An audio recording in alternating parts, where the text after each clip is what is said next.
نعت کی مختصر تاریخ۔ عید میلاد النبی صلی اللہ علیہ وسلم کے پرمسرت موقع پر عاشقان رسول پیغمبر اسلام کی ولادت کی خوشی میں میلاد کی محافل منعقد کرتے ہیں، جن میں نعت پڑھی جاتی ہے اور ذکر رسول کے ذریعے خاتم الانبیاء اپنی محبت اور عقیدت کا اظہار کیا جاتا ہے۔ نعت کی تاریخ بہت پرانی ہے۔ نعت لکھنے اور پڑھنے کا آغاز نبی پاک صلی اللہ علیہ وآلہ وسلم کے اپنے عہد مبارک میں ہی ہو گیا تھا۔ پھر جب رسول پاک حضرت خدیجہ رضی اللہ عنہا کا مال تجارت لے کر شام کے سفر پر روانہ ہوئے اور واپسی پر آپ کے متعلق حیرت انگیز واقعات بی بی خدیجہ کے غلام میسرہ نے ورقہ ابن نوفل کو سنائے تو ورقہ نے کچھ اس طرح کہا: بے شک محمد ہمارے درمیان سردار ہو جائیں گے اور ان کی طرف سے بحث کرنے والا ہی ہم پر غالب آئے گا۔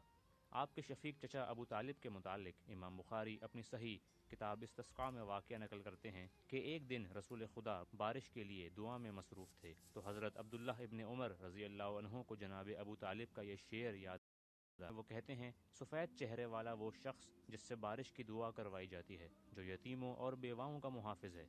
رسول اللہ صلی اللہ علیہ وآلہ وسلم کے متعلق کہی گئی خوبصورت ترین نعت تو وہ ہے جو مدینے کی بچیوں نے آپ کی آمد پر پڑھی، جس کے الفاظ کچھ اس طرح ہیں: طلع البدر علینا من ثنیات الوداع وجب الشکر علینا مدعا للہ داع، یعنی ہم پر ثنیات وداع کے مقام سے چاند طلوع ہوا، ہم پر اللہ کا شکر واجب ہے۔ نعت خواں اصحاب رسول میں حضرت کعب ابن زہیر رضی اللہ عنہ کا نام بھی شامل ہے۔ یہ اپنے بھائی کے قبول اسلام کے بعد مدینہ تشریف لائے اور رسول پاک کی خدمت میں چند اشعار نظم کیے۔ انہی اشعار سے خوش ہو کر نبی پاک نے انہیں اپنی چادر تحفتاً دے دی تھی۔ جب رسول اللہ مدینہ تشریف لائے تو حضرت انس رضی اللہ عنہ نے آپ کی ہجرت کے اسباب پر روشنی ڈالتے ہوئے ایک طویل قصیدہ رقم کیا، جس میں مکہ میں مسلمانوں پر ڈھائے جانے والے ستم اور یثرب ہجرت کے بعد حاصل ہونے والے دور امن کے متعلق تفصیلی گفتگو موجود ہے۔ لیکن جو تین افراد سرور کائنات صلی اللہ علیہ وآلہ وسلم کے درباری شعراء ہونے کے شرف سے مستفیض ہوئے وہ یہ حضرات تھے: حضرت کعب ابن مالک رضی اللہ عنہ، حضرت عبداللہ ابن رواحہ رضی اللہ عنہ اور حضرت حسان ابن ثابت رضی اللہ عنہ۔ حضرت کعب کی اس قسم کے اشعار مسلمانوں کے یہاں بہت مقبول ہوئے: اے اللہ، اجر تو محض آخرت کا اجر ہے، اے اللہ مہاجرین اور انصار پر رحم فرما۔ حضرت عبداللہ ابن رواحہ جو کہ موتا کی جنگ میں شہید ہو گئے تھے، آپ نے نبی کریم کے متعلق: میں نے آپ کی ذات میں بھلائی پہچانی ہے اور میری بصیرت خطا نہیں کرتی۔ جو قیامت کے دن آپ کی شفاعت سے محروم رہا وہ بد نصیب ٹھہرا۔ دعا ہے کہ اللہ آپ کو موسیٰ کی طرح ثابت قدم رکھے۔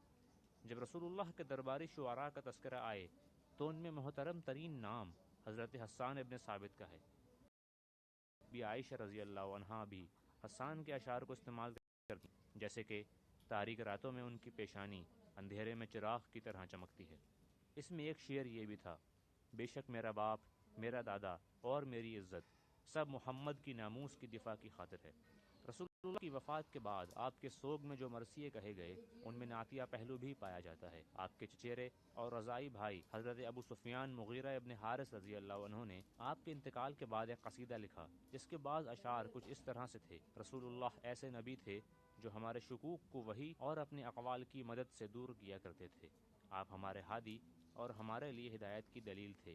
زندہ لوگوں اور مردوں میں آپ جیسا کوئی نہیں۔ امام اعظم ابو حنیفہ سے منسوب قصیدہ نعمانیہ بھی تذکرے کا مستحق ہے۔ کسی بھی نعتیہ کلام کے مجموعے میں اس وقت تک خوشبو تکمیل نہیں آ سکتی جب تک کہ شرف الدین بوسیری کے مشہور و معروف قصیدہ بردہ شریف کا تذکرہ نہ کر لیا جائے، جس کے شروعاتی شعر یہ ہیں: مولایا صلی وسلم دائما ابدا علی حبیبک خیر الخلق کلہم۔ شیخ سعدی کی یہ رباعی اس قدر مشہور ہے کہ بچہ بچہ اسے پڑھتا نظر آتا ہے۔ شیخ عبدالعزیز محدث دہلوی کی زبان برحق نے بھی مدحت رسول کا ایسا حق ادا کیا کہ فرمایا: اے صاحب جمال اور اے سید بشر، مَوْ وجہک المنیر لقد نور القمر لا يمکن الثناء کما کان حقہ بعد از خدا بزرگ توئی قصہ مختصر۔ اس میں کوئی شک نہیں کہ رسول اللہ صلی اللہ علیہ وآلہ وسلم کے متعلق حمدیہ کلمات خود قرآن مجید میں نازل ہوئے ہیں۔ اللہ کہتا ہے: اے نبی، ہم نے آپ کو شاہد، مبشر اور نذیر بنا کر بھیجا ہے، اللہ کے حکم سے اس کی طرف بلانے والا اور سراج منیر۔ ہمیں دعا کرنی چاہیے کہ اللہ ہمیں اپنی اطاعت اور نبی کی محبت پر قائم رکھے۔ آمین۔ والسلام۔